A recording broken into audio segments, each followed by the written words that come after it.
Down but not out. Sometimes winning takes time. Right? There's this thing I want to do, and recently I've finally started taking my dreams seriously. Like there is no going back.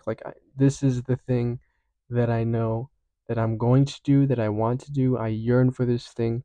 It breathes life into my very being. And it's like, oh, there's this opportunity. Oh, there's a deadline. You gotta get this stuff in now. Get this stuff in now. You gotta do this. If you don't do this, it's fail. It's over. It's over. You're done. That's not true. Come on. You know, there's more. There's more opportunities, right? We have free will. The cycles will repeat, and you'll have another chance. There's so much you can get from this, and you gotta like really think about it in full perspective, as much as you can, of course, because our limited human brains can only like comprehend so much. So So right after I finally realized, like, oh yeah, this is the thing I want to do. I'm gonna finally start taking it seriously and stop procrastinating, stop self-sabotaging. Because then what? Maybe it's better now rather than later. Like I'm pursuing them now, and sure, like the better time to start would be 10 years ago, but the second best time is always now. Cliches, they're annoying, but like a lot of times they're true. And so like I do this thing now. I'm going on this thing, and then I have actual obstacles that are actually getting in the way that could actually make sense to like for me to like chill out and like reevaluate what I'm doing. But then it's like, oh, this is the consequences of my actions, right? Like I want to make art. It involves art. What I want to do. This arm, that's my dominant hand. It's kind of fucked up a little bit. And what do they say? Art is pain and also healing, something like that, right? This shit, that's poetic. The very hand I would use to create art, to communicate my pain, is in pain. Therefore, I can't create art. So I feel psychological pain, right? It's not oh, it just kind of hurts a little bit right now. No, this was an injury that happened a while ago, and then it got a little better. But it was always still clicks to this day.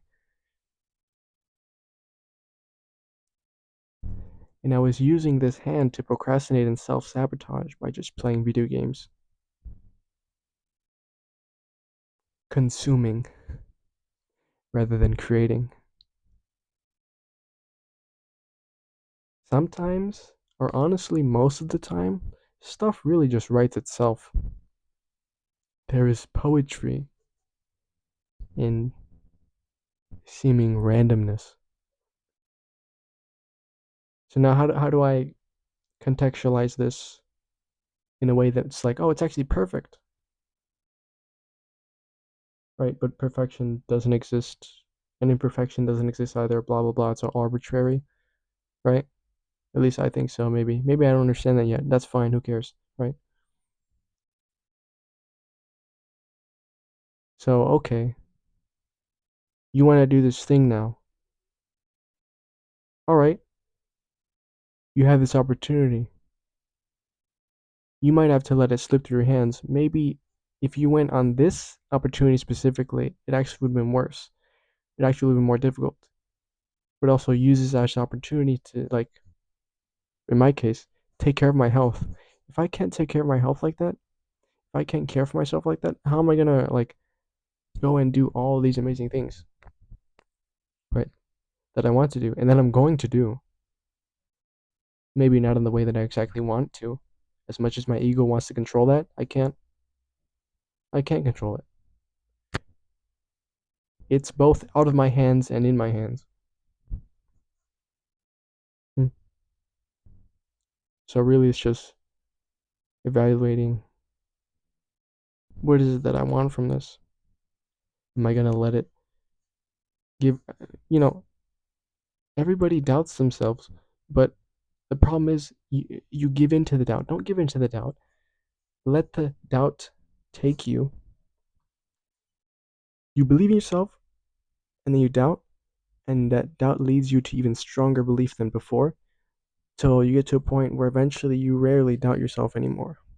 You're never gonna like achieve the pinnacle of self belief. It's not real. It doesn't exist. It's a made up concept.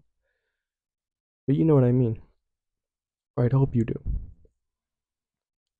Like that conviction to keep going. I still got another arm. Okay. If you see me doing this lots because I have a headphone in, right? So, you know. But, and I have in fact been drawing with this arm. It's a little more difficult, but I've been getting kind of used to it. It's like, I'm, I will stop at nothing.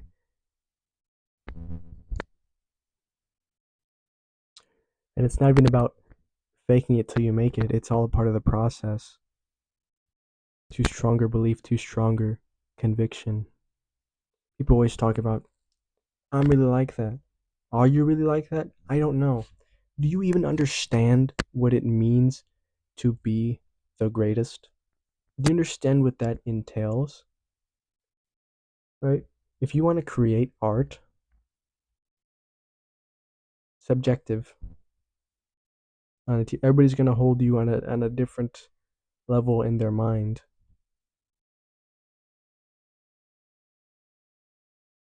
Being the greatest means more than that. You need to be willing to see the flaws in the creative industry itself.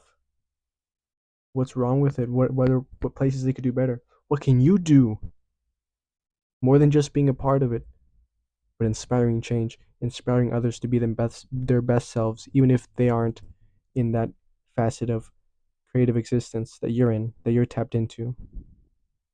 You're passionate about it. You're passionate about it for a reason. It gives you life. It breathes will into your being. I know it does for me. And I'm very, very, very passionate about these things. And I always was.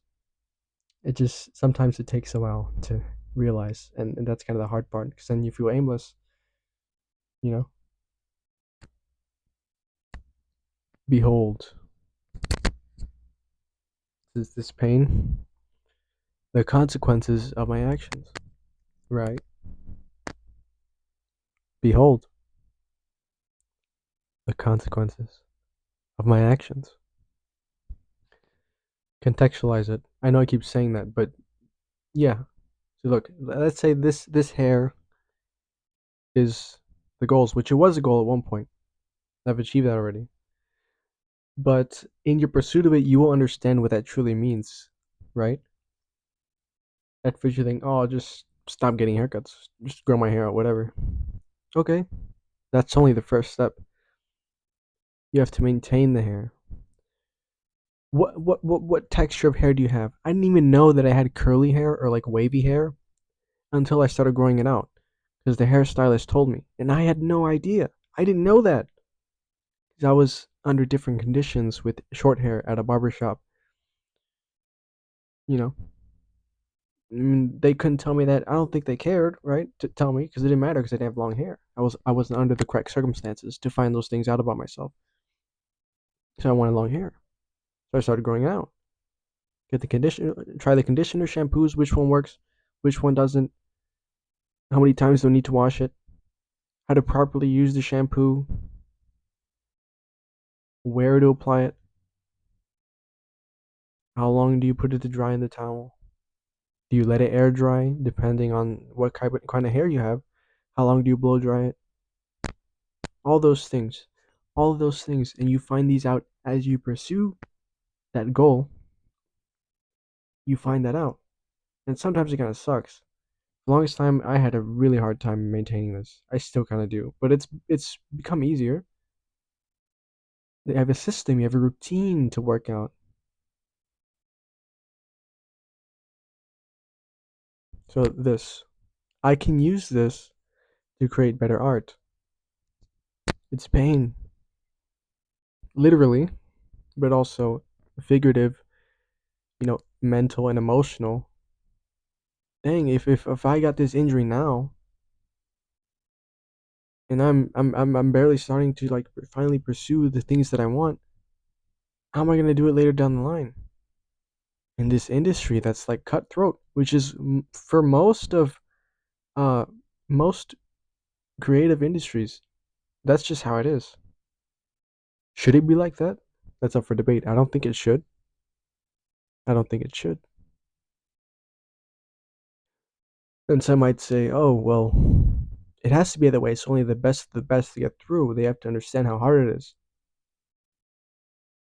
Do they really though? To that level, to that degree, whatever it is? Are we not all human? Is innocence a state of being none of us are spared from?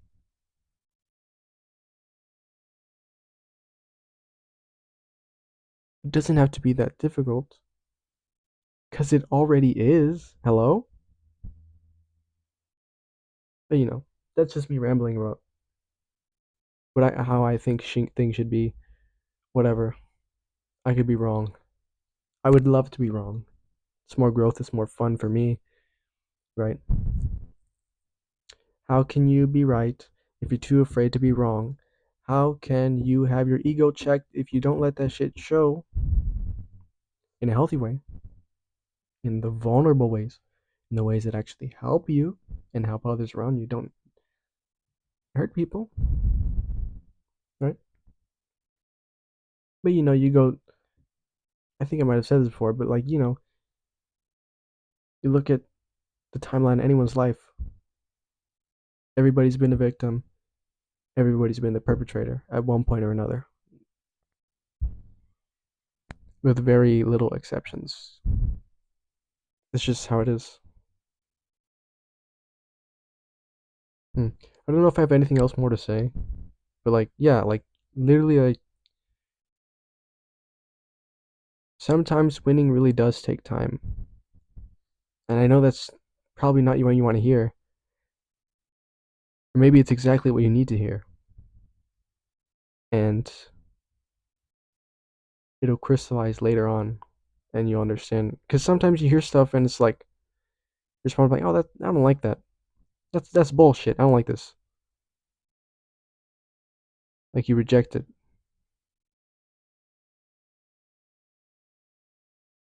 That's fine. Maybe you're just reaffirming your sense of self by reaffirming it. That's fine. Maybe you haven't reached that point yet. Maybe you're never going to because that's not the way you want to be, and that's totally fine. Don't let people tell you what to do. Don't let me tell you what to do. I merely suggest. Sure, sometimes I say you should or you could or you have to do this, blah blah blah. I'm just suggesting. I'm telling what I need to hear or what I would have liked to have heard at a point when I needed it the most.